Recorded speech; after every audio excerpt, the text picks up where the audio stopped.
윤상현 의원 대체 왜 이러는 걸까요? 지금 선관위 국조특위 위원장인데 투표율 조작을 득표율 조작이라고 단정 지을 수는 없다. 부정선거 이야기는 선동이다라는 발언을 뜬금없이 해서 궁지에 몰린 이재명과 민주당 선관위한테는 휴하고 한숨을 쉬게 만들고 이걸 막 몰아붙이고 있는 오히려 국민의힘 선관위 국조특위 위원들이 벙쪄서 아니 위원장 무슨 말하는 거냐.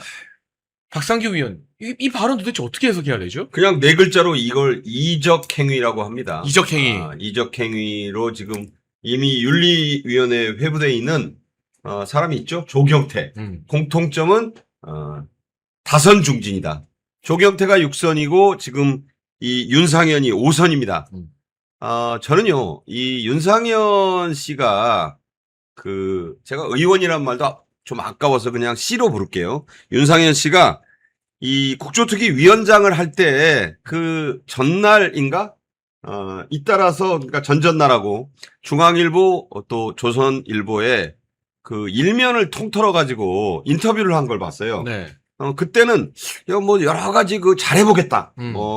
동행명령장도 발부해보겠다. 뭐 깐깐하게 진행해보겠다. 그래서 별로 원래 그때도 제가 윤상현이라는 사람을 안 믿었지만 네. 이번에는 한번 좀 믿어보자. 사실은 저는 왜 국조특위위원장을 윤상현을 시키지?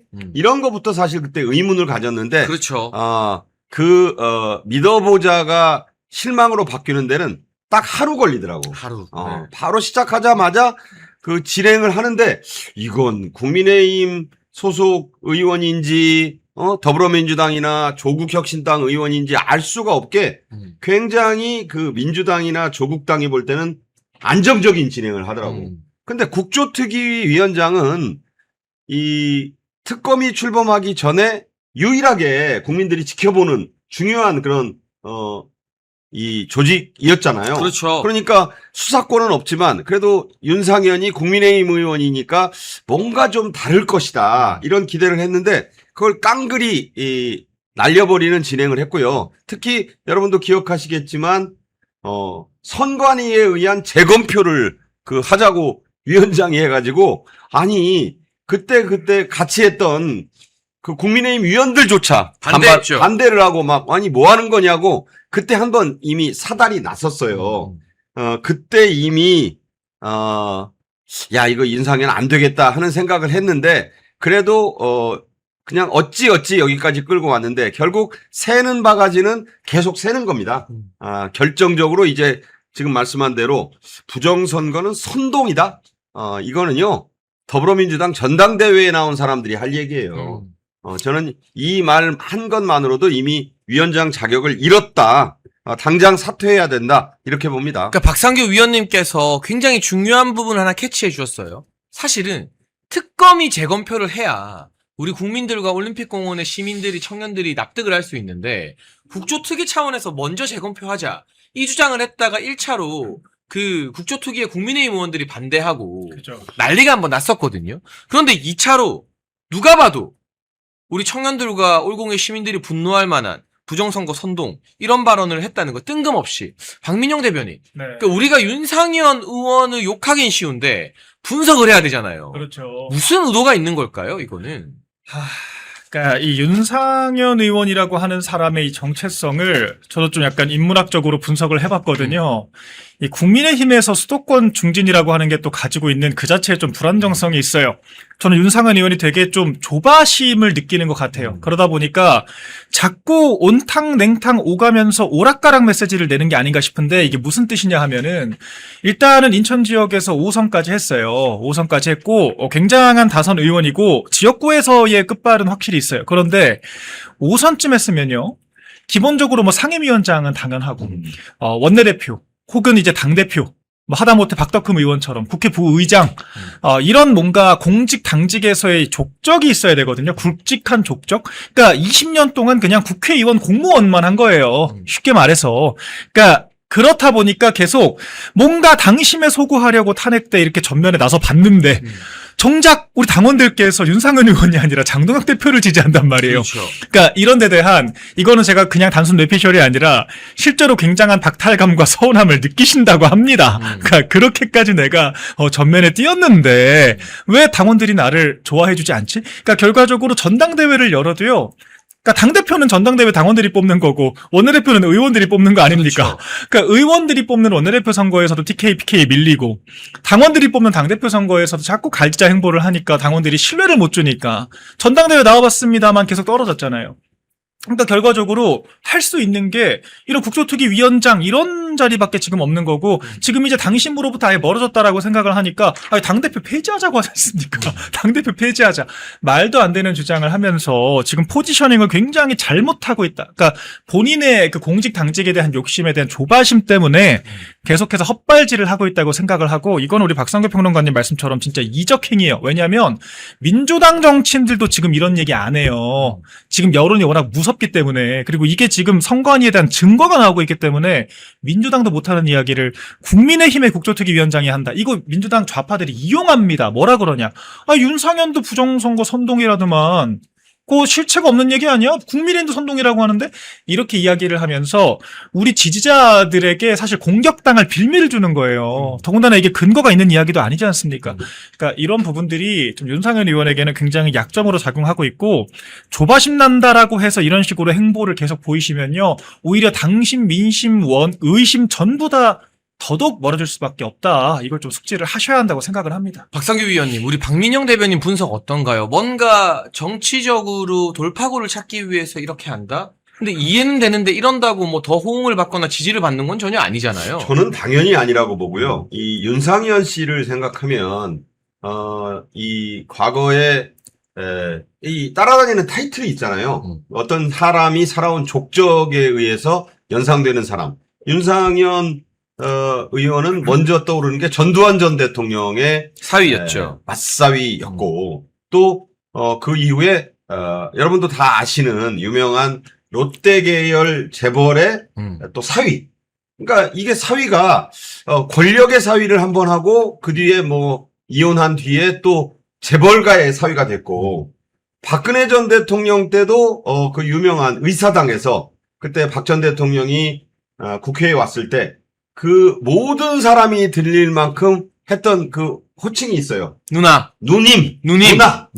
야, 그때 원래 얼굴이 좀 두껍긴 하지만 그때 박근혜 전 대통령도 굉장히 당황스러워 하셨습니다. 왜냐하면 친숙함을 보이는 것도 좋지만 의사당에서 그 어떤 주요 정치인 대통령도 그렇고 뭐 형님, 형 하는 사람들이 좀 있었어요. 그전에도. 근데 그런 사람들이 전부 다 별로 이렇게 좋은 기억을 남긴 의원들이 없습니다. 뭐 누구라고 다 일일이 얘기를 하진 않겠지만 그리고 그 뒤에 아까 말씀한 대로 4선을 넘어 5선을 적어도 이 수도권 인천이라는 중요한 데서 그 할 정도 되면 사실 대권 후보가 돼야 돼요. 그렇죠. 원래라면. 그리고 원내대표쯤은 뭐 당연히 한번 지내는 것이 맞다. 그러면 왜 그러면 그런 자리들을 다 비껴갔는가?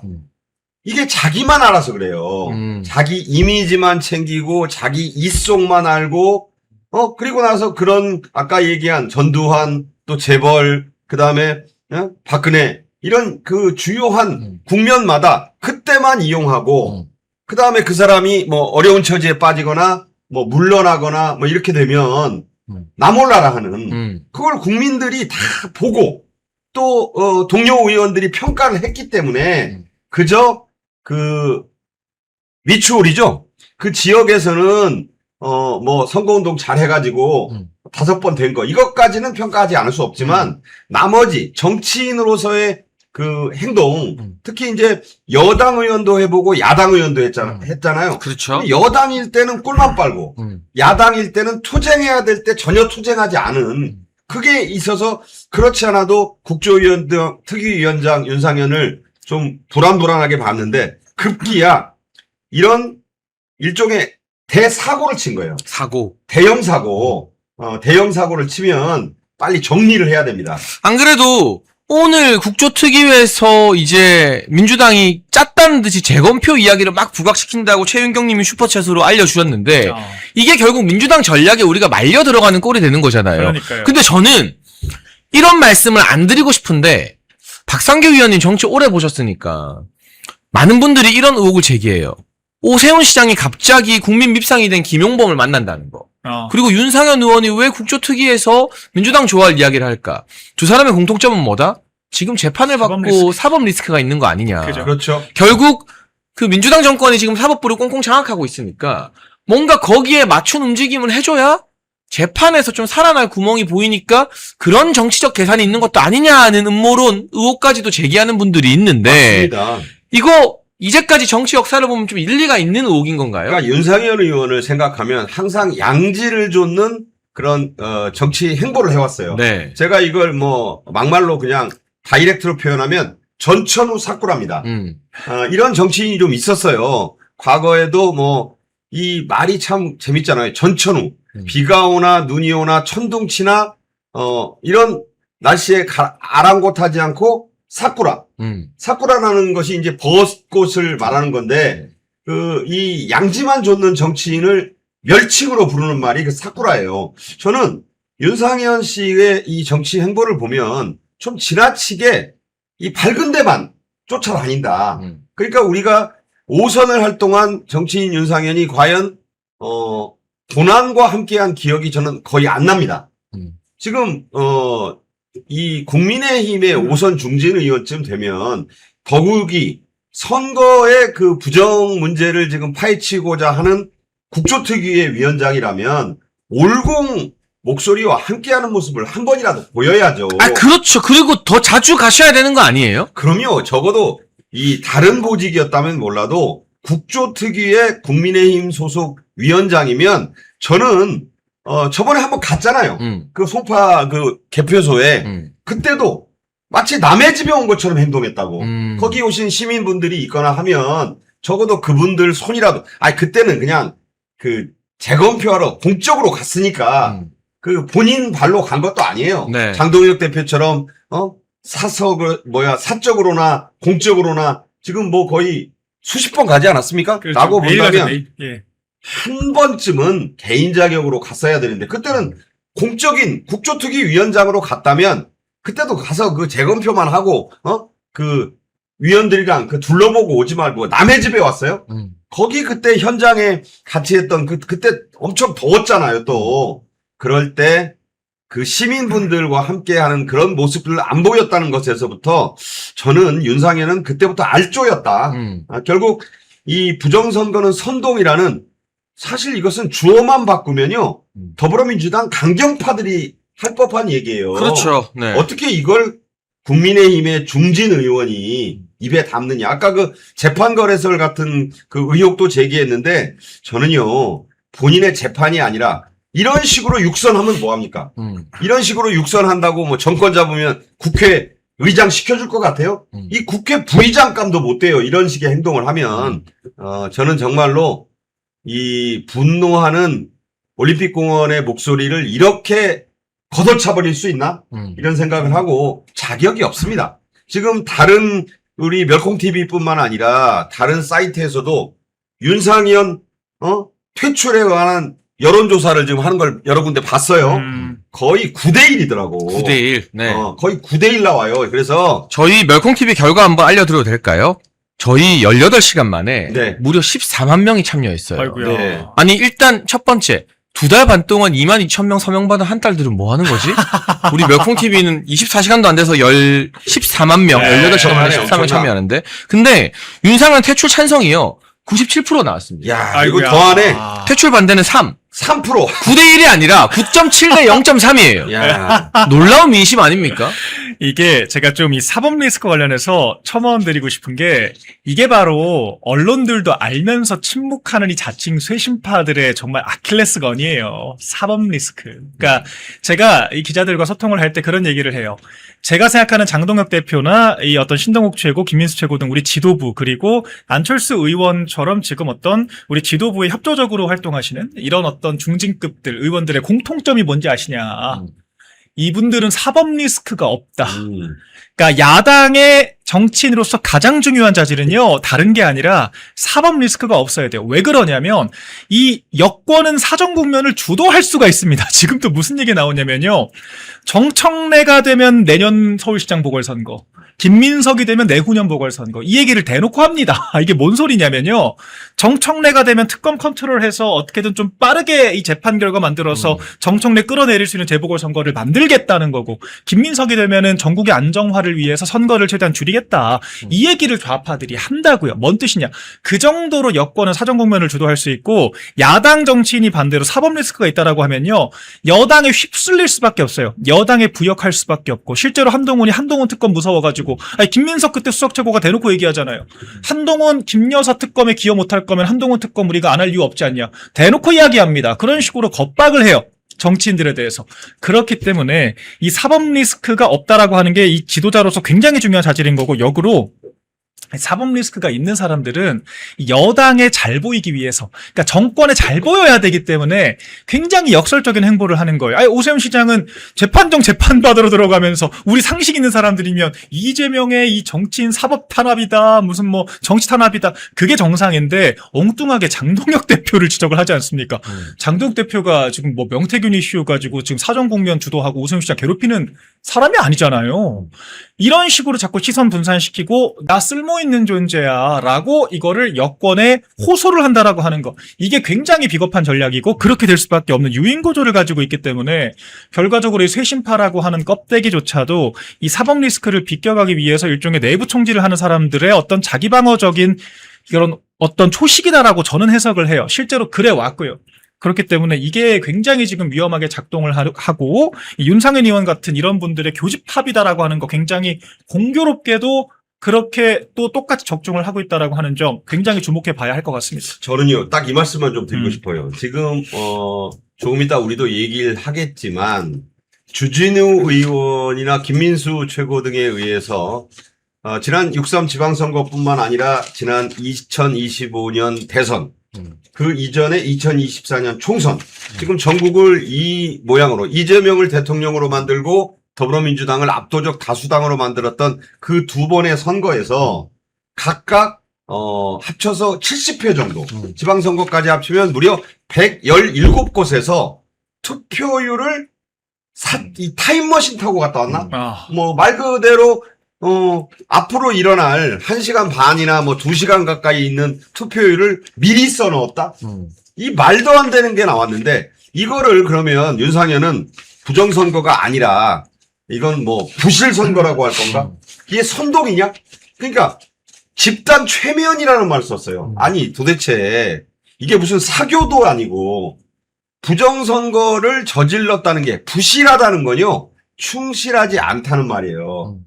국어 사전을 보면 충실하지 않은 거, 그러니까 뭘 썼는데 숫자를 틀렸다거나 이런 게 부실인 거예요. 아니, 어떻게 무슨 마이너리티 리포트예요? 탐 크루즈 나온 영화처럼 미리 누가 누굴 죽일지 압니까? 그런 거 똑같은 거예요. 그래서 미리 있을 투표율을 미리 적어놓은 것이 한 군데도 아니고, 각 선거마다 뭐 27곳, 뭐 40몇 곳씩 해가지고 117곳 드러난 것만. 그것도 주진우 의원 같은 경우에는 전수조사를 해서 자료만으로 밝혀낸 게 그 정도라는 거 아닙니까? 이거 부정선거죠. 그렇죠. 네. 아니, 이걸 갖다가, 그 뉴스를 봤을 사람이 부정선거는 집단 최면이고 보수는 깨어나야 되고, 선동이다? 저는요, 이건 빨리 이 사람은 더불어민주당으로 보내야 돼요. 이 이적행위입니다. 이적행위를 한 사람을 뭐 옹호하고 자시고 할 게 아니라, 늘 여러 번 얘기하지만 이적행위는 전시에는 즉결처분감이에요. 이 중앙윤리위원회에 회부해야 될 사람이다, 이 사람은. 저는 이 이야기도 하고 싶습니다. 이 관련된 논란에서 조중동이 침묵하는 것도 참 비겁하다. 그럼 조중동은 윤상현 의원 말처럼 그래, 이건 부정선거는 선동이다 라고 하든가, 그렇죠. 아니면 이 명백한 자료들을 보고 이제는 우리도 부정선거라고 믿겠다라고 하든가, 그렇죠. 눈치 보면서 관련된 입장을 거의 밝히지 않아요.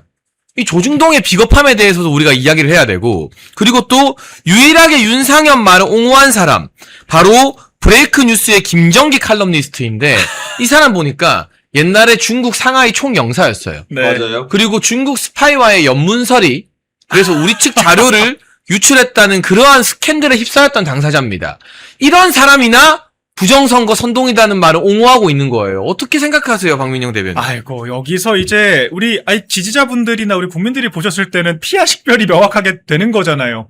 어떤 부류의 사람들이 이와 같은 생각에 공감을 하고 있는지, 그리고 이 재래식 미디어들 얼마나 비겁한지. 그러니까 재래식 미디어들 지금까지 얼마나 적극적으로 목소리 내왔습니까? 마치 그런 주장을 펼치는 것 자체가 음모론자하고 공론장을 해치고 있다라고 굉장히 준엄하게 꼬집었던 게 조중동 재래식 미디어였어요. 그런데 우리 박상급 평론가님 설명해 주셨습니다만, 지금 투표율만 전산 조작을 한 게 아니라니까요. 선관위는 전산 조작 자체가 절대 불가능하다라고 했는데 가능하고 실제로 조작을 했고, 이게 엑셀까지 보내서 조직적으로 조작을 했고, 이번에 주진우 의원이 추가적으로 밝혀낸 것은 계획적으로 조직적인 조작이 있었다는 거예요. 왜냐?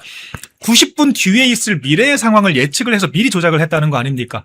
이거는 애초에 숫자를 정해놓고 맞췄다라고 하는 거예요. 그러니까 지금까지 투표율 조작 얘기가 나오니까 이 윤상현 의원 같은 사람들, 뭐 이제 조갑재 씨나 김종혁 씨 이런 분들이 뭐라고 딱 방어를 했냐면 틀린 거를 나중에 고친 거야. 이렇게 방어를 했어요. 나중에 고친 거야. 아니, 선관위 예. 대변인을 하지 왜? 제 그럴 말이요. 거면. 이렇게 즙을 짜서라도 성관이도 이런 방어를 지금 안 해요. 그 친한계가 친선관위계인 거네. 어떻게 보면. 그러니까요. 네. 뭐 친한계들도 지금 보니까 그 나름 보수다 IP 2개 돌려가면서 그 투표도 조작하던데 그냥 뭐 조작의 달인들이에요. 단계도 조작하고. 아무튼 같은 궤도에 있는 사람들인데, 아니 성관이도 이런 식으로 옹호는 안 하겠어. 자기들의 과실을. 근데 지금 이게 주진우 의원이 밝혀낸 거는 그게 아니라는 거예요. 사후적으로 고친 게 아니라 애초에 그렇게 맞췄다고. 그러니까. 처음부터. 그러니까 이거는 작정하고 조작을 했다는 건데 뭐라고 얘기할 거예요. 그리고 이제 그럼 이 사람들도 입장을 명확히 밝혀야겠죠. 고친 게 아니라 애초에 작정을 하고 조작을 했다고. 그러니까 이런 부분들에 대해서는 대체 성관이가 일단 나와서 입장을 밝혀야 되고, 이런 분들도 언제까지 성관이 대변인 노릇 할 겁니까? 좀 논리를 그렇게 짚자가지고 하는 것도 한계가 있는 거예요. 생각을 하고 이제 조중동도 명확하게 입장 정리를 해야죠. 본인들이 과거에 참전을 했던 이슈가 이렇게 일파만파 커지고 있는데 언론이란 자들이 이렇게 무책임하게 침묵할 수 있습니까? 지금도 우리 온 국민의 관심사, 오늘 오전에도 국조특위 가동되고 지금 합수본에 지금 특검에 온 국민적 관심이 여기에 쏠려 있는데 언론이 명확하게 입장을 밝혀야 한다라고 생각을 하고요. 참 이 지점에서 우리가 이 피하 식별이 명확하게 된다. 이 생각이 들었습니다. 아니, 조중동이 이렇게 침묵하는 거 좀 어떻게 분석을 하십니까? 그러니까 이 레거시란 말이 원래는 좋은 뜻이에요. 그런데 레거시란 말이 이제 더 이상 안 쓰이면서 재래식 언론. 저는 재래식이라는 그 번역이 기가 막히다고 보는 것이, 우리가 이제 전통시장이라고 부르던 시장들이 원래는 그 전에는 용어가 재래시장이었어요. 그렇죠. 그러니까 그게 이제 좀 재래란 말이 별로 안 좋으니까 같은 의미지만 이걸 전통시장으로 바꿨잖아요. 그렇죠. 그 레거시 언론이 원래 그 언론 방송 이쪽 그 신문 방송에서는 레거시 언론이라고 합니다. 그렇죠. 역사가 오래된 네. 언론을. 그런데 우리나라에서는 더 이상 레거시가 아니라 그냥 재래식이다. 그럼 재래식은 화장실 할 때 많이 쓰는 말이에요. 그렇죠. 뭐 네. 후세식이라고도 하고. 후세식의 반대말이기 때문에 저는 그 재래식 언론이라는 표현을 쓰는 분들이 그런 의미를 담았다. 너희들 냄새나는 화장실이야. 한마디로 푸세식 화장실 같은 그런 언론이야 라는 뜻이거든요. 제가 볼 때는 침묵은 동조예요. 동조다. 네. 침묵은 동조고, 그리고 창피하면 빨리 인정을 해야죠. 아니 아까도 말씀드렸지만 자꾸 부실이란 말을 쓰는데, 부실은 어디 공사를 했는데 잘 지으려고 노력을 했는데 거기에 금이 자꾸 가는 거, 이런 걸 부실공사라 그러는 거예요. 그때 쓰는 말이 부실이고, 이렇게 명백한 조작의 증거가 나온 거는 그냥 통째로 그 건물을 헐고 다시 지어야 되는, 이건 건설의 비리고 부정인 것입니다. 그러니까 제발 부실이란 말로 이걸 포장하려 들면 안 된다. 그러니까 이 조중동을 비롯한 이른바 3대 지상파 무슨 뉴스 전문 채널, YTN, 연합뉴스 TV, 제발, 재래식 화장실 취급 안 받았으면 좋겠어요. 이 더운 날, 냄새나는 것은 아예 가지도 않는다.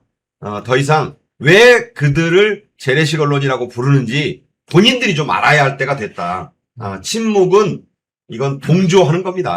자연스럽게 저희가 선관위 이야기로 한번 넘어가 보겠습니다. 충격적인 게요. 오류가 나고 이걸 고치려고 조작했다까지가 우리가 알고 있던 전산 조작이었는데 주진우 의원과 김민수 최고위원의 오늘 발표와 발언을 보면 미리 투표율을 얼마로 세팅해놓고 거기에 맞게 숫자를 조작했다. 이건 또 완전 한 차원 다른 문제가 되는 거죠. 그러니까요. 이게 제가 아까 점진적으로 설명을 드린 게 조작이 절대 불가능하다가 선관 입장이었어요. 근데 조작이 가능했고 성관위 직원들이 조작을 했다까지가 일단 1차적으로 드러났죠. 근데 이게 성관위 직원들이 상부에 보고도 안 하고 했다라고 하는 게 첫 번째 보도였는데 아예 알고 보니까 아예 윗선에서 그냥 지침을 줬다는 거예요. 엑셀표 만들어가지고 이것대로 해라. 여기서 빼고 어디 더 하고. 그래서 처음에는 그래 조직적인 조작이 있었던 건 맞네 까지가 입증이 된 건데 이제 그 아까 친한파 이상한 그 궤변을 펼치면서 논리를 또 즙을 짜가지고 만들어낸 것이 아유 틀린 게 있으니까 나중에 고쳤겠지. 그러니까 전산 조작이 있었던 건 맞지만 고친 거야 이렇게 얘기를 했는데 이거는 한 차원 더 넘어가죠. 애초에 투표율을 정해놓고 답을 정해놓고 입력을 했다 이렇게밖에 해석이 안 되지 않습니까? 계획적으로 조직적인 조작이 있었다. 그럼 어떤 의도를 가지고가 이제 다시 궁금해지는 거죠. 왜 이렇게 90분 이후에 있을 일까지 미리 예측을 해서 뭐 마법사들도 아니고 예견을 해가지고 조작을 해놨나 이런 의구심들이 드는 거죠. 그러니까 지금 일파만파 사태가 커지고 있다라고 하는 거고 왜 이런 행동이 벌어졌을까를 이제 밝히는 게 특검의 몫이겠죠. 자 여기서 투표율에서만 끝나는 게 아닙니다. 투표율이 지금 핵심적인 이렇게 정황상의 근거들이 나오는 건데 득표 수도 조작을 했다는 거잖아요. 지금 득표 수도 조작을 했다. 그럼요. 득표수에 대해서도 그러면 마찬가지로 이와 같은 궤도에서의 해석이 가능한 거예요. 득표수도 만약에 투표율과 마찬가지로 조직적으로 지침을 내려서 조작을 했고 그것이 어떤 계획 아래서 이루어졌다면 이건 더 이상 음모론이 아닌 거죠. 선관위가 어떤 동기에 의해서 그랬는지는 모르겠습니다만 실제로 이런 일들이 지금 투표율에 있어서만큼은 벌어졌다라고 하는 게 드러난 거 아닙니까? 똑바로 반박을 좀 해보셔야 되는 거예요. 이 부분에 대해서는. 그러니까 이런 것들이 그리고 지금까지 규명이 안 됐고 성역화되어 있는 상태에서 오직 우리가 선관위의 입만 바라보고 대법원의 입만 바라보고 선관위의 주장에 따라 주장이었던 거죠. 결과적으로 진실이 아니라 절대 조작이 불가능하다라고 하는 말. 일부 우리가 드러난 잘못된 부분들은 대법원의 주장들. 결과적으로 아예 문제가 있었던 건 맞는데 결과 바뀔 정도는 아니었잖아 라고 이야기를 하면서 몇십 표, 몇백 표, 몇천 표의 이런 부정들이 지금까지 묻혀왔던 겁니다. 그게 어떤 지역에서 결과를 바꿨을 수 있고 그 달라진 대표자가 우리 나라를 바꿨을 수가 있는 것이고 그건 정말 우리나라 이 민주주의의 기틀을 흔든 거예요. 이런 상황에 대해서 이렇게 저는 이 침묵을 일관한다라고 하는 거는 그 정말 비겁하다라고 하는 거고 대의제에 있어서 선거제가 흔들리면 권력구조 뿌리 자체가 흔들립니다. 우리가 뽑은 사람들의 그런 우리가 진심을 믿을 수가 없는 거예요. 우리가 뽑은 대표자야 우리가 그 사람들의 통치 행위를 믿고 따라가는 거 아니겠습니까? 그게 대의제의 기본인 건데 지금 우리가 우리 대의제의 통치 시스템 자체를 신뢰할 수 없는 지경까지 왔다라고 하는 이 심각성이 공유되어야 한다 생각을 합니다. 저는요 가장 문제가 이 검경 합수본이 지금 수사를 하면 안 돼요. 이게 여러분 잘 아시는 이재명이 나 개정형소법 안 읽어봤어요. 검사가 수사할 수 있는 겁니까? 라고 반문한 그 말도 안 되는 황당무계한 혹은 이미 읽어봤는데 안 그런 척 해야 되는 상황이 왔다. 이런 두 가지 해석이 나오잖아요. 바로 이 때문이에요. 그러니까 검경 합수본이 수사를 못한다는 그런데 왜 계속 수사를 하느냐. 빨리 특검으로 넘겨야 돼요. 특검은 여러분 잘 아시다시피 그때까지 진행된 모든 타 수사기관의 조사 결과를 올스톱 시킨 뒤에 그 자료를 다 넘겨받아서 그때부터 다시 수사를 하는 거예요. 특검은 그렇게 해야 되는 거기 때문에 빨리 특검 체제로 넘겨야 된다는 걸 하나를 말씀드리고 자, 이자들이 그 선관위 직원들이 검경 합수본이라는 데 가서 했던 얘기가 있잖아요. 처음에. 그거 최종 투표율만 맞으면 되는 거 아니에요. 라면서 딱딱거렸다는 거야. 그 우리 표현식으로 말하자면 수사를 받으러 가면 일단 누구도 좀 쫄게 돼 있습니다. 그러니까요. 그런데 오히려 검경합수본 관계자 보고 그 선관위 직원이 이 딱딱거렸다. 한마디로 말하자면 너 나 누군 줄 알아? 나 이거 뭐 네 눈에는 내가 무슨 선관위 이런 데서 직원으로 보이는 모양인데 나 뒷배가 든든한 사람이야. 그런 아나무인격인 말을 했어요. 수사기관에게 감히 아니 그거 나중에 최종 투표율만 맞으면 되지. 그래서 그 얘기가 나왔을 때 우리가 아니 저게 무슨 소리지? 쟤들 뭘 믿고 저렇게 저런 얘기를 했다는 것이냐. 하도 황당하니까 검경 합수본이 언론에다 흘려준 거잖아요. 이 사람들이 그렇게 대답했다. 왜 그랬을까? 지금 그 악귀가 맞는 거예요. 그러니까 정말 속된 말로 겁대가리를 상실한 선관위였던 그렇죠. 거죠. 그러니까 네. 이거는 직원들 몇 명, 지금 나와 있는 그 지역별로 주진우 의원이 말한 그 3개의 선거, 지선, 총선, 대선 때 그 지역에 있는 사람들이 독단적으로 할 수가 없어요. 이건 누군가의, 일단 아까 우리 장해찬 그 앵커도 얘기했지만 지침이 왔다는 거잖아요. 지침이 왔다면 지침을 내린 사람이 있는 것이고 그 지침과 함께 일종의 조견표, 쉽게 말하자면 샘플이 갔어. 이대로 써. 그러면 누군가가 정답지를 만드는 거야. 누군가가 모범 답안을 만들어서 돌린 거예요. 그렇죠. 네. 이걸 뭐라 그래? 시험에서 만약에 어느 학교에서 이런 일이 벌어졌다? 이걸 간단히 얘기하면 부정시험이라 그럽니다. 이게 선거판에서 벌어진 거예요. 그래서 이걸 부정선거라고 하는 거잖아요. 그렇죠. 아니 논리적으로 이렇게 흘러가는 것을 다시 윤상현 소환하겠습니다. 이거를 갖다가 선동이고 집단최면이다? 그 사람 정신이 이상한 거예요. 그래서 지금 이 검경합수본은 이재명 말 맞다나 수사권이 없습니다.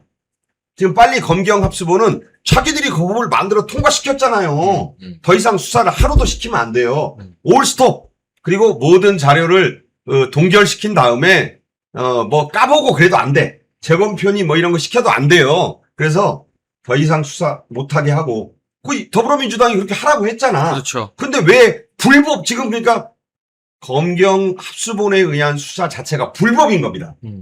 그 법 좋아하는 사람들이 왜 불법 수사를 시키냐고. 빨리 합법적인 특검으로 보내야 된다. 근데 그 특검을 이번에야말로 제대로 뽑아야죠. 그렇죠. 그게 네. 문제다. 반드시 야당이 추천하는, 야당이 납득할 수 있는 인사가 특검이 돼야 되고요. 네, 멸콩TV에서 신제품 환신 나이가라 2+1 특별 한의를 진행 중입니다. 50년 전통의 신화제약에서 회사의 명예를 걸고 자신있게 만들었습니다. 면역력 강화, 혈액순환 개선, 피로 개선, 기억력 개선, 항산화에 도움을 주는 식약처 인정 건강기능식품입니다. 특히 밤에 주무시다가 화장실 문제로 불편을 겪는 분들에게 추천드립니다. 멸콩TV와 함께하는 환신 나이가라 많은 문의와 사랑을 부탁드립니다. 어제 이제 국조특위에 여러 가지 대정부 질의 등이 있었는데요. 투표율 조작에도 개표 결과에는 영향 없다는 게 선관위의 일관된 입장이었습니다. 이게 저는 어떻게 받아들여지냐면 우리 집에 도둑이 들었어요.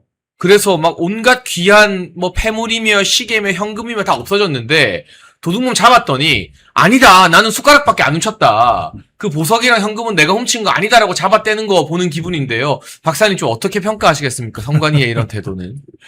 이게 빌미를 줘서 그래요. 선관위가 뭐 입이 열이라도 아무 찍소리 못하고 그냥 고개 들이우고 목 쳐주십시오라고 할 수밖에 없는 그런 상황이었는데. 그랬죠.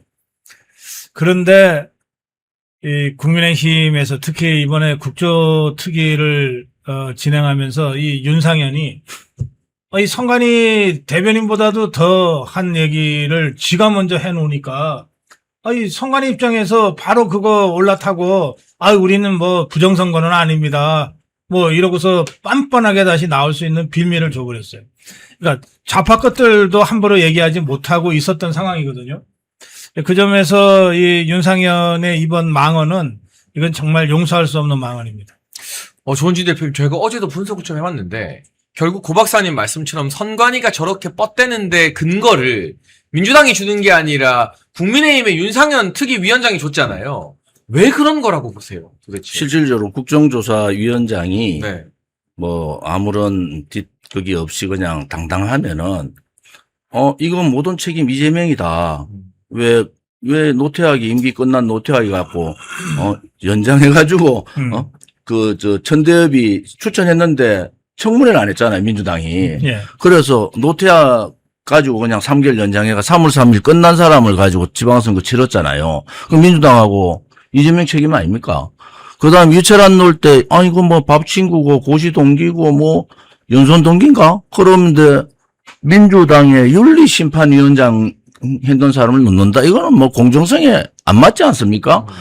그런데 이게 칼을 잘못 들이대고 있다. 저는 뭐 솔직히 야당의 지금 국민의힘 입장은 좀 생각을 해요. 이걸 국정조사라고 특검을 가려면은 정치하면서 막 이재명 얘기는 빼자. 막 그렇게 서로 얘기가 됐을 거야.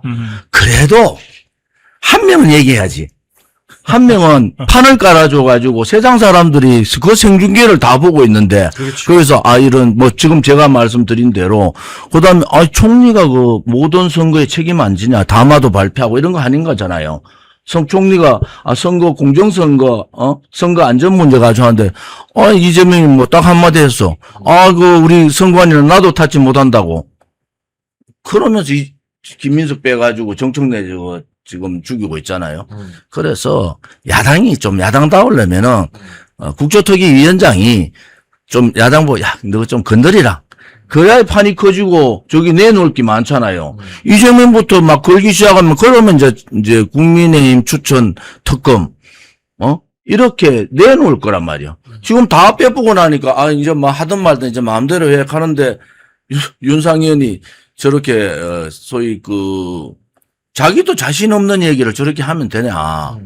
그러니까 이제 사람들이 윤상현 너 그냥 뭐 조사위원장 국정조사위원장 안 맡아야 되는데 뭐 굳이 왜 네가 맡냐.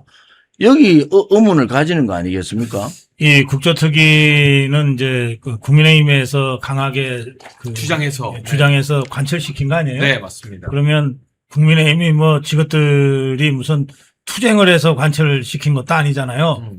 올림픽공원의 시민들이 투쟁을 했기 때문에 그 힘으로 그냥 가만히 있는데 어부질이 막 굴러 들어온 뭐 호박처럼 이 국정조사를 받은 거 아니에요?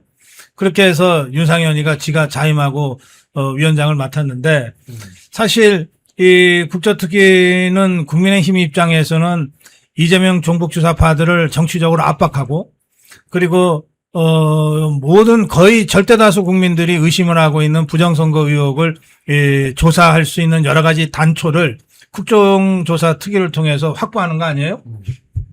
그러면 이건 국민의힘의 원내 지도부의 핵심적인 원내 전략으로 이게 위치 지어져야 되는 거예요.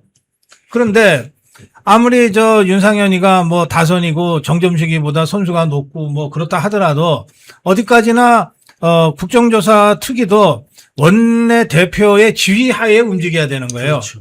원내 대표가 전체적으로 더불어민주당과 이재명 정권을 상대로 어느 부분을 치고 어느 부분을 더 보강한다 뭐 이런 구도 속에서 국조특위가 움직여줘야 돼요. 그런데 지금 국조특위는 그냥 윤상현 특위처럼 지금 지 마음대로 운영하고 있어요. 심지어 같은 당의 주진우, 김은혜 이 두 국조특위 위원으로부터도 지금 비판받고 공격받을 정도로 아주 형편없게 운영을 하고 있거든요. 어제 고성이 오갔다 하더라고요. 그러니까 저는 이런 윤상현을 계속 국조특위 위원장으로 두는 것이 문제다. 좀 그렇게 봅니다. 그리고 이게 박사님 말씀에 제가 잠깐만 중간 네. 첨언을 하자면 윤상현이 위원장으로 서범수가 간사로 간 것 자체가 서범수는 최근에 또 망언도 했잖아요. 돌려차기 사건 피해자한테. 이 두 사람을 위원장 간사로 선임한 것 자체가 원내 지도부의 전략 실패로 봐야 되는 부분이 그러니까 거잖아요. 네. 처음에 국조위원 7명이 발표됐을 때도 많은 분들이 야 윤상현이가 위원장 한다는 게 말이 되냐. 서범수가 간사한다는 게 말이 되냐였어요. 그런데 어쨌든 뭐 그 당시에 이 정점식이가 원내대표가 된 얼마 후에 이게 진행이 돼서 야 그래도 일단 정점식이가 그렇게 배치했으니 일단은 가보자 이랬는데 결국은 사달이 난 거예요. 그 점에서 저는 아직도 국조특위가 한 보름 가까이 활동을 더 하도록 돼 있거든요. 네. 이 보름 동안에 뭐 이른바 재검표라고 하는 것도 자꾸 국조특위가 나서서 하려고 그러고 이 황당한 짓을 계속 하니까 그러니까. 저는 당 지도부가 결단을 내려서 오늘이라도 윤상현 자르고 국조특위 위원장 그만두게 하는 게 뭐가 어렵습니까? 그렇죠. 하고 뭔가 좀 제대로 싸울 수 있는 사람으로 지금이라도 체제 정비하는 것이 필요하다고 생각해요. 근데 이 정도 왔으면 우리가 위원장 바꾸겠다고 할 때, 음. 민주당 것들이 이제는 동의 안 하고, 우리가 윤상현 지키겠다, 막 이럴 것 같아요. 그 정도로 민주당과 선관위의 든든한 보호자가 되고 있는데, 오늘도 윤상현 의원이 페이스북 글을 올렸더라고요. 기존의 주장과 동일합니다. 이거는 뭐 부정선거나 득표 조작 단정해서 안 된다는 건데, 그러니까 샅샅이 검증하자는 게 다른 국조특위 위원들의 주장이잖아요. 신동욱 의원, 주진우 의원, 김은혜 의원은 과거 뭐 이랬건 저랬건 떠나서 국조특위 위원으로서는 맹활약하고 있거든요. 근데 위원장이 이러고 있고 서범수는 망언 저지르고 어디로 갔는지 존재감도 보이지 않고. 근데 조원진 대표님, 국회에서 윤상현 의원과도 의정활동 같이 오래 해보셨잖아요. 이분이 사실 지난 탄핵반대 운동도 열심히 하고 하다가 왜 갑자기 이 부분에서 이렇게 삐딱선을 탔을까? 어떤 정치적, 뭐 사법적 리스크 때문인지 뭐 어떻게 보십니까? 이 배경을. 제가 뭐 어디 가서 그 얘기했더니 윤상현 의원이 전화 왔더라고. 아, 그래요? 그래서 내가 윤 의원은 제가 굉장히 아끼는 후배잖아요. 네. 근데 그러면 안 된다. 네가 굳이 국조특위 위원장을 맡아야 될 이유가 없지 않냐. 네. 그리고 뭐 사법 리스크는 다 아는, 내가 얘기 안 해도 다 아는 사실 아니냐. 그래서 좀 그 국조특위 위원장으로서의 그 행보에 제한이 안 있느냐. 이렇게 얘기했는데 뭐 내가 사고라라고 얘기했다고 그 열받아서 카대. 그래 내가 좀 잘했으면 좋겠다. 사실은 윤상현, 윤한홍이 친윤 중에 친윤이고 가장 가까웠던 사람들인데 그래도 그 어려운 상황이 있으면은 좀 버티고 그쪽의 입장들을 좀 대변해주고 이런 게 안 좋겠느냐. 그 전에 제가 그런 얘기를 한 적이 있어요. 그런데 지금은 국조특위는 연장이 가능하거든요. 네. 저게 이제 아마 제가 볼 때는 한 달 정도 더 연장할 수도 여야 합의하면 될 것 같아요.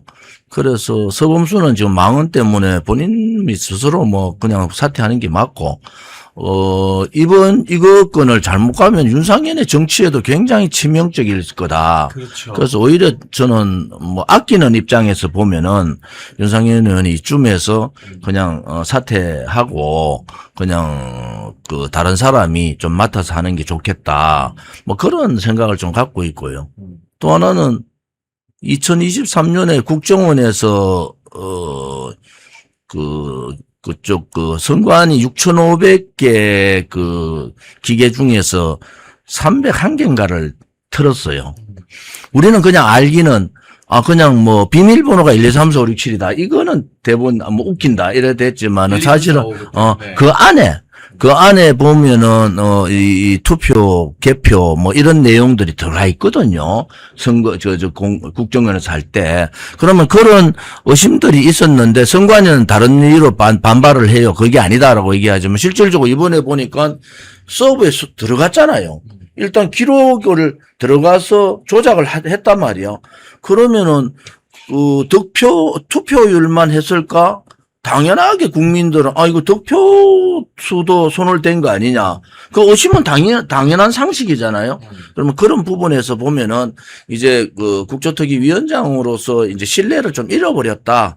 그런 부분에서는 윤상현 의원이 좀 이제 좀 뒤로 물러서는 필요가 있지 않느냐. 그렇게 봅니다, 사실은. 본인을 위해서. 그러니까 벌써 얼마 전에 장동혁 대표는 이 투표수 조작은 득표수 조작으로 연결될 수밖에 없다. 득표수 조작을 염두에 두지 않고 왜 투표수를 조작하겠느냐. 이런 취지의 발언을 이미 했어요. 그다음에 제가 며칠 전에 윤석열 대통령 면회를 했는데 그 자리에서도 윤석열 대통령이 그 말씀을 하셨어요. 그러니까 윤석열 대통령은 그야말로 특수통으로 평생을 지낸 분 아닙니까? 이분이 그 예전에 대장동 사건, 그 굉장히 복잡하게 보이잖아요. 그 사건 복잡한 거 하나도 없습니다. 그 대통령 후보 시절에 그렇게 얘기했어요. 이런 사건을 수사할 때는 입구가 어딘지 딱 잡고 출구가 어딘지 딱 잡으면 됩니다. 요 입구에 어떤 돈이 어떻게 들어왔는지, 출구를 통해서 어떤 돈이 어디로 나갔는지만 딱 밝혀내면 이 복잡해 보이는 사건 간단하게 정리됩니다. 이랬거든요. 똑같이 지난주에 저랑 면회할 때 그러시더라고요. 지금 투표수 조작을 선관위가 한 건데 이게 입구에 해당된다면 그럼 출구가 어디겠습니까? 득표수 조작이 출구 아니겠습니까? 그래서 요 투표수 조작과 득표수 조작을 함께 봐야 부정선거의 전모를 밝힐 수 있습니다. 그렇게 말씀하시더라고요. 아니, 정확한 말씀이라고 봅니다. 정확하게 보시면. 그 지금 윤상현이는 바로 그거를 지금 부정하는 거예요. 그걸 투표소 조작은 지도 이제 부정할 수 없으니까. 근데 왜 투표소 조작이 왜 득표소 조작으로 연결되냐? 그거는 논리 비약이다. 이러고 지금 떠들고 있는 거고 선관위가 어제부터 떠들기 시작한 게 딱 요 얘기예요. 그래서 저는 뭐 의도가 뭔지는 내가 잘 모르겠는데 윤상현이 그대로 선관위의 대변자 역할을 대변자 역할을 하고 있다. 이게 무슨 말이 되는 소리냐 지금 상황에서. 그러니까 즉각 그만둬라. 그리고 윤상현이 그만둘 생각이 없으면 당 지도부가 해임해라. 뭐 아니 선거 한참 진행 중에 공관위원장도 바꾸면 바꾸는 판인데 국정위원장이 뭐라고 그거를 무슨 성역처럼 계속 이러고 가야 되냐. 그렇게 제가 말씀드리는 거예요. 대통령 후보도 바꾸는데 뭐. 그러니까. 바꾸려고 시도하잖아. 그게 내가 오세훈 시장한테 예. 이렇게 이제 공개적으로 했잖아요. 이번에 뭐 재판도 그렇고 이참에 오세훈 시장이 나 뭐 당락에 관계없이 재검표하자. 이렇게 했으면요. 대선 주자 1등 돼 있죠, 지금. 오세훈 시장은 전혀 다른 인물이 돼 있어요. 그리고 지금 못 건드리죠. 근데 내가 그래 얘기를 했어. 네. 오세훈 시장이 뭐라 했더니, 결정적인 위법적인 사항이 없어. 당락에 영향이 없으면 재검표할 수 없다 그래. 네. 그래 내가, 결정적인 위법은 서버를 까봐야 한다. 그렇죠. 그래서 서울시 전체를 당신이 당선됐지만은 나는 이건 재검표를 요구한다. 이렇게 했으면은 이 사람은 정치적으로는 살아요. 네. 서울시장은 내려올지 뭐더라 정치적으로 사는 길인데, 근데 그때 했으면은 아마 서울시 전체에 재검표를 하면은 투표 용지 문제, 투표 수 조정한 거, 조작한 거, 그 다음에 득표에서 왔다가 지금 득표도 뭐 한 열흘 지나가지고 수정해가 넣었다는 거 아닙니까? 몇 군데는. 그래 쌍둥이 사전선거 쌍둥이 득표 이런 게 다 밝혀질 수 있잖아요. 그래서 기회를 줬는데 못 잡더라고. 이거를 그냥 아이고 뭐 이재명 말 그대로 하면은. 아이고 투표지가 좀 부족해서 몇 사람이 뭐 투표를 못했다는데 그거에 대해서 뭐 저렇게 하는 것은 그건 나쁘지 않다 이렇게 얘기하더라고. 그렇게 생각해서 우리는 처음에 투표지가 부족했다. 그런데 보니까 투표를 조작해서 넣었다. 선관위 말 투표 결과가 또 그건 말도 안 되는 소리잖아요. 그러면은 우리가 좀 더 의심을 할 수밖에 없는 거. 그러면 내 표에 득표는 손 안 댔을까? 그게 상식적인 얘기잖아요. 그런 부분에 있어서는 이제 제로 베이스에서 이게 부정이 있다는 전제하에 다 들여다봐야 된다. 저래 되면요. 특검 수사를 하는데 엄청 제약을 받아요. 야당의 국조특위위원장이 그거 아니야 이렇게 해보면은 특검이 뭘 할 수 있겠어요. 그럼 특검이 하면은 그러면 민주당에 이재명한테 잘못 보이려고 더 들어가겠어요. 그래서 굉장히 잘못된 그러한 판단이다. 그렇죠. 이렇게 보죠. 누가 특검을 맡든 이 그러니까. 특검이 선관위 서버까지 포함해서 또 이번 6.3만 아니라 작년 대선 지지난 총선까지를 쭉 이렇게 이제 수사를 해 들어갈 때 최소한 국민의힘에서는 그래도 나를 응원해 주겠지. 여차직하면 국민의힘이 나를 보호해 주겠지. 라는 믿음이 있어야 뭘 제대로 수사를 해볼 엄두를 낼 거 아니에요. 그렇죠. 예?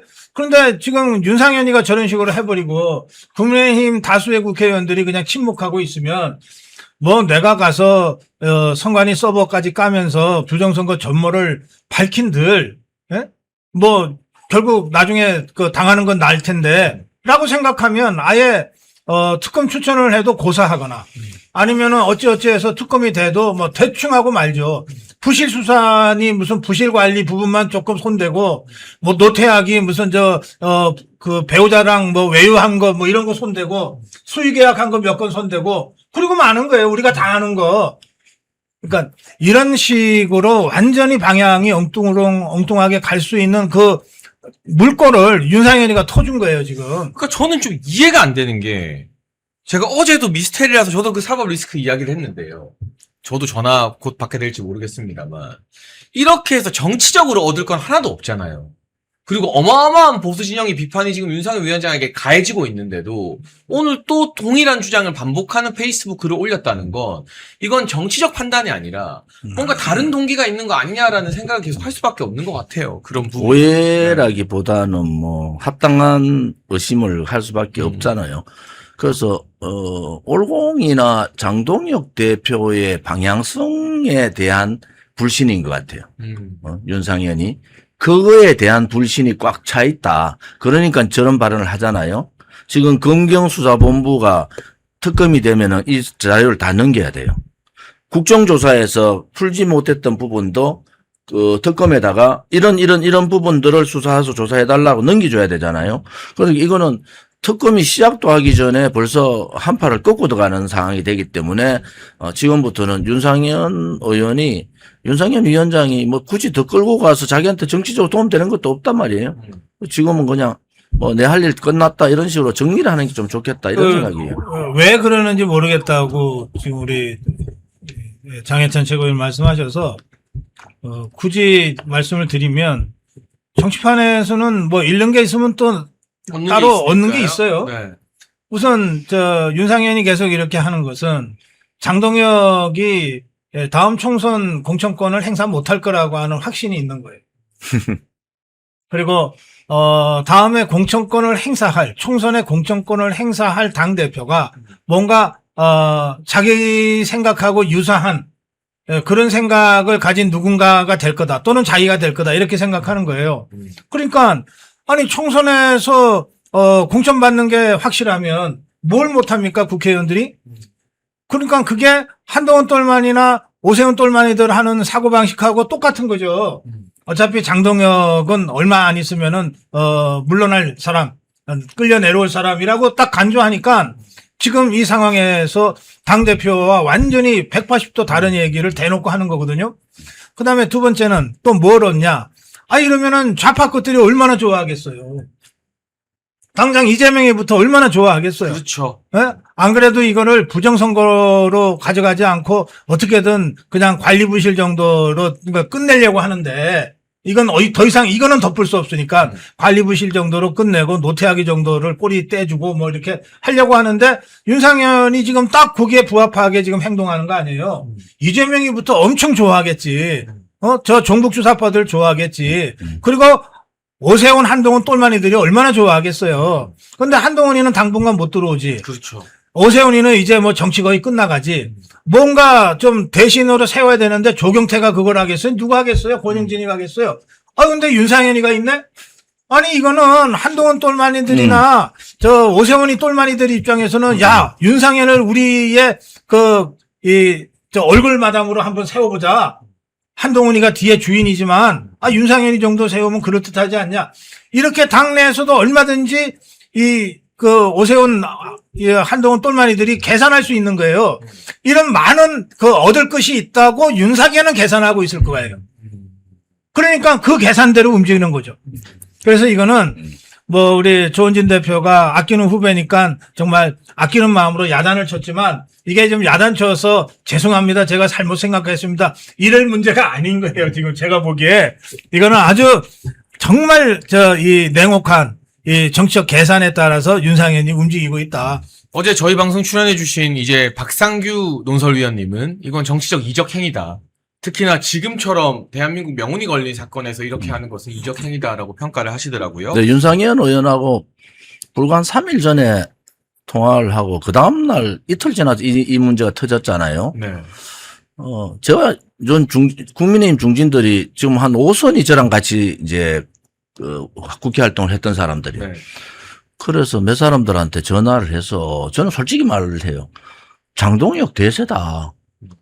nên 뭐 장동혁한테 척지지 마라.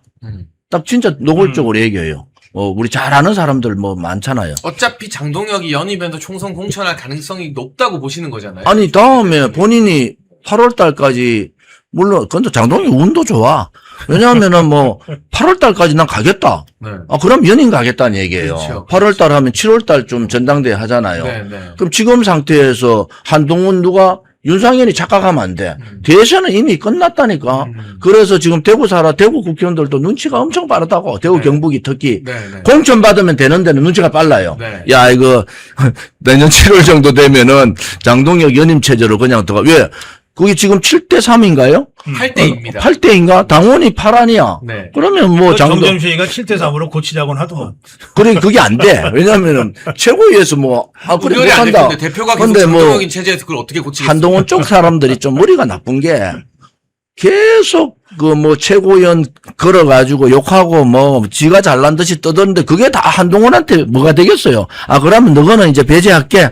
그러면 장동혁 단일 체제로 이제 갈 수밖에 없어요. 그래 되면은 그것도 이제 불과 안 남았어. 한 6, 7월 달 전당대회 하면은 그다음부터는 이제 장동혁이 하고 싶은 정치를 할 수 있지 않느냐. 거기에서 틈새를 노리는 사람들 좀 있습니다. 중진 중에서. 수도권 중진 중에서. 권영세도 갑자기 뭐 이상한 소리 하잖아요. 글쎄.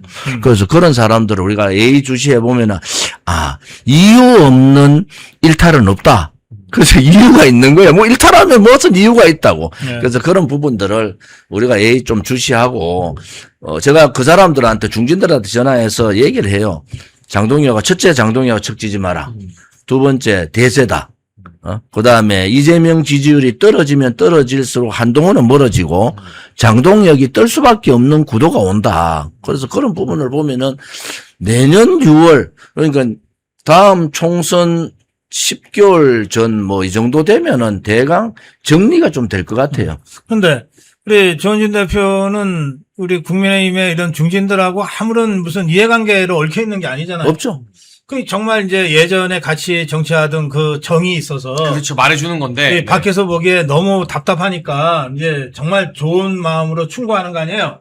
근데 저것들이 왜 안 들어요, 도대체? 충고보다는 조언인데 듣더라고. 아, 들어요. 그러게 나경원 의원한테도 내 얘기하고 김태호 의원한테도 얘기했어. 아, 그래서 김태호 좀 조용하잖아요. 왜냐하면은 어. 내가 논리적으로 설명을 다 해줘요. 네. 지금은 어쨌든 나도 정치판을 좀 보려고 하는데 지금 내년 6월대가 변화될 게 있느냐? 지도부가 바뀔 수 있나? 그렇지 않잖아. 그러면은 결국은 이재명 지지율은 더 떨어질 거고 한동훈의 존재는 더 없어지는데 이제 한동훈 개라고 하는 사람들이 일탈이 막 생길 거다. 결국은 대세는 장동혁인데 지금 뭐 윤상현 아까 말씀대로 윤상현도 뭐 다른 틈새가 있는가 권영세도 틈새가 있는데 들이대 봤는데 이게 뭐 전혀 안 되고 이 반발이라는 게 엄청나지 않습니까? 네. 그래서 뭐 장누각 하더라고. 장동혁이 뭐 올공을 이용한다. 그래서 내가 아니 니도 가서 좀 이용해봐라. 그러니까요. 니도 좀 가서 이용 좀 해봐라 그래서. 이 문제 한 번만 더 짚어보고 국민의힘 이야기 본격적으로 한번 가볼게요. 송파 선관위는 우편 투표수를 무려 76배 뻥튀기 했다고 합니다. 그리고 선관위 전산 시스템에 접근할 수 있는 사람들 60%가 임시직 알바였다고 하는데 우리가 그동안 선관위에 대해서 몰라도 너무 몰랐다 싶은 충격적인 것들이 많이 나오고 있어요, 박사님. 이거 차제 어떻게 해결해야 됩니까? 지금 선관위가 정말 뭐 헌법위에 군림하는 무소불위의 권력체로 돼 있는데 실제로 선관위 직원은 3,000명밖에 안 돼요. 그런데 전국에 투표소만 15,000개 가까이 되잖아요. 그러니까 선관위가 실제로 몸으로 한 일은 거의 없어요. 전부 다 지방자치단체 공무원들한테 맡기고 그리고 지금 말씀하신 대로 60% 이상은 6개월 단기 알바, 3개월 단기 알바, 며칠 단기 알바 모집해서 그냥 한 거예요. 그런데 더욱이나 이 황당한 것은 이 서버에 그 입력하는 이런 권한을 서버 접근 권한을 이 단기 알바들한테 대거 많이 줬다는 거 아니에요. 그래서 이거는 그 무슨 보안이라든지 또는 이 감사원 감사까지도 헌법기관이니까는 거부했더니 선관위의 그 심장에 해당되는 서버에 대해서 얼마나 이게 정말 황당하게 관리해 왔는지 그러니까 1, 2, 3, 4, 5가 나오는 거예요. 이제 그런 것을 아주 여실히 보여주는 것이다. 그렇게 말씀드리고 그래서 사실 이 정도 선관위라면 없애도 전혀 문제 없다. 아니 선관위가 하는 일이 거짓말하고 조작하고 그리고 직원들끼리 서로 봐주고 수의계약해주고 그리고 친인척들 불법으로 취직시키고 이런 거 말고 선관위가 한 게 뭐 있냐고요. 이번에 제가 제일 웃기게 생각하는 건 이거예요. 지금 수사를 받고 있어서 선관위 직원들이 제대로 업무를 못한대. 그래서 2028년 총선 준비를 잘 못하니까 좀 수사 좀 살살 해달래. 지들이 하는 게 뭐가 있다고. 아니 글쎄요. 하는 게 선거 뭐 때만 있다고. 되면 휴가 가고 어. 다 공무원들한테 맡기고 책임도 안 지는 것. 그러니까. 그리고 선거 있는 해 유난히 이것들이 해외 파견 근무가 많어. 어이가 없어. 그래서 지금 알바 임시직들이 이제 서버에 어디까지 들어갔느냐? 이거는 이제 중앙 서버를 까보면은 중앙선관위 서버를 까보면은 임시직들이 어디까지 들어와서 숫자를 건드렸는지 안 건드렸는지 이게 다 나올 거 아닙니까? 그게 이제 특검이 해야 될 일이다. 그렇죠. 이제는 국민들이 이런 식으로 만약에 선관위 해체하지 않고 사전선거 없애지 않고 다음 총선 치르면은 선거에 대한 불복 운동이 일어나잖아요. 이거는 민주주의에 엄청난 영향을 주는 거 아니겠습니까? 그거는 선거에 대한 불복 운동은 퇴진 운동까지 같이 들어가는 거예요. 그럼요. 그런 부분에 있어서는 이재명도 또 민주당도 이거 뭐 선관위 해체해가지고 윤호주의 행자부 밑에다가 넣어가지고 자기들이 관리하는 그런 생각하지 마라. 큰일 난다. 이게 간단한 문제가 아니에요. 그 특검이 지금 조심스러운 것도 특검이 저거를 칼을 어디까지 댈까? 지금은 중앙 서버를 까지 않으면 특검의 역할은 없다고 보거든요. 그러니까 중앙 서버 까보면은 아까 말씀하신 대로 임시직 60%가 거기에 기획을 해서 전산에 들어갔다. 혹은 문제는 득표수를 어떤 식으로 조정을 했는 흔적이 있는지, 혹은 우리나라가 아닌 다른 쪽에서 해킹이 돌아와서 손을 댄 게 있는지, 이런 부분들이 다 연관되어 있지 않습니까? 그런 부분들을 특검이, 특검도 이제 사활을 걸고 해야 된다. 왜냐면 이제 검찰이 없어지니까 앞으로는 이제 특검 체제가 많이 될 것 같아요. 무슨 특검, 검경, 특검, 요즘 카드 경찰, 공수처, 또 기소청, 이렇게 3개 합동본부, 이런 게 구성된대요. 그래서 이번에는 한번, 선관위를 해체한다는 전제하에, 새롭게 완전히 고치면은 되겠다. 그리고, 이게 우리가, 처음에는, 투표지가 부족했다. 투표율을 손댔다. 득표수도 한 보름 있다가 수정했다. 이런 단계로 가잖아요. 그럼 결국은 마지막에는, 서버를 누가 손을 대서 득표수에 손을 댔는가. 라는 부분까지 명명백백하게 밝혀져야 된다. 그렇지 않고는 이제 선거를 치르고 난 다음에 선거의 결과에 대한 불복운동이 일어나면은 그게 정권에 대한 불복운동하고 똑같이 갈 수밖에 없다 이래 보는 거죠. 네, 지금 선관위와 관련해서도 굉장히 중요한 이야기들 많이 나오는데요. 결국에는 제가 이야기를 쭉 들어보면 국민의힘의 의원들이 다 반대할 때 장동혁 대표 혼자 이야기하던 그 시나리오대로 다 가고 있구나. 그때 의총에서 특검 합의한다고 하니까 장동혁 대표가 나가서 혼자 중앙선관위 서버를 수사 대상에 포함시켜야 된다라고 외로이 반대 토론을 했잖아요.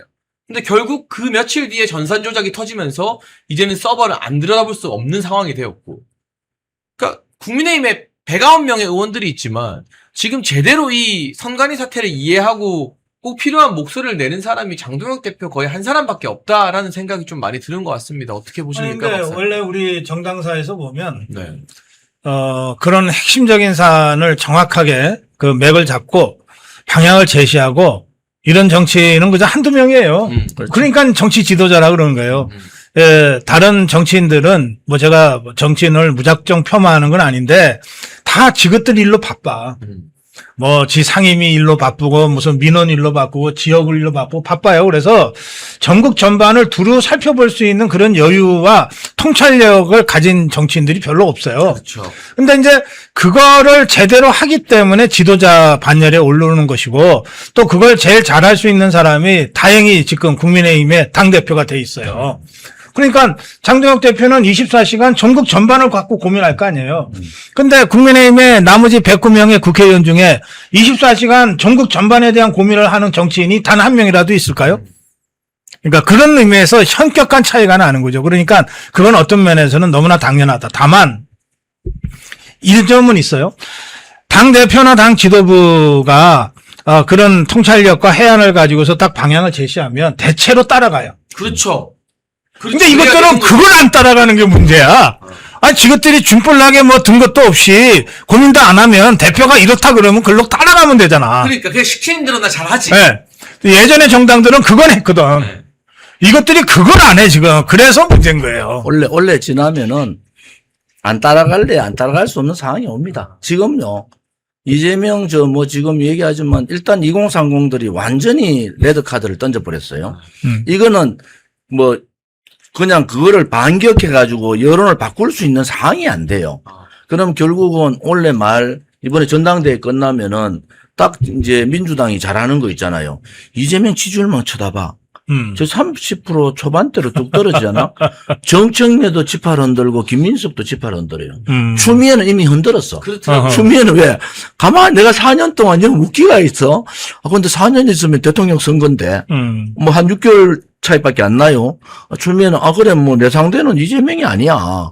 이재명은 이제 지나가는 권력이고 내가 다음에 당권을 잡고 정권을 잡겠다는 생각이 추미애한테 있는 거예요. 그러니까 까는 거야. 부채 봐. 그 추미애 상대는 김민석이나 정청래지. 그리고 부채를 보니까 야 김문수하고 남경필은 부채를 줄이고 이재명 그다음에 누구야 김동연 때 부채 반짝 늘었잖아. 맞아요. 그거는 뭐냐 이제 이번에 당권 경쟁을 하고 있는 정청래 손도 좀 들어주고 왜냐면 추정 남맹가 이래가지고 왔다 갔다 했잖아요. 그런데 아마 좌파들은 내부적으로 누가 먼저 이재명을 버릴 건가. 저는 거기에 이제 이래 보는 거예요. 그리고 총선 전에 당 지지율보다 대통령 지지율이 10% 이상 떨어지면요. 그 대통령 그냥 버려버려요. 그렇죠. 좌파들은 그래 해요. 이 오른쪽도 이게 잘못된 것들이 뭐를 탄핵을 그러냐. 요즘 생각이 아니 보수 대통령 대통령 두 사람이 탄핵을 당했어. 그런데도 텔레비에 나와가지고 큰 소리 치고 탄핵 주동자들이 요즘 다 주류같이 움직여요. 이거부터 좀 바꾸자. 제가 그래서 이 10년간을 박근혜 대통령부터 지금까지 보면은 이 암흑의 10년인데 이거 시대 교체를 제대로 좀 해야 된다. 거기 장동혁 대표가 벌써 당협위원장 이래 하니까 이거 이제 사람을 바꾸겠구나. 그러니까 세대 교체 시대 교체를 동시에 장동혁 대표가 얘기를 하고 있잖아요. 그래서 그런 부분에 있어서는 그 힘이 갈수록 떨어지는 게 아니고 이제는 갈수록 중간에 눈치 보던 사람들이 장동혁 쪽으로 빨리 붙는다. 그런 부분에서 저는 걱정을 안 해요, 사실은. 예.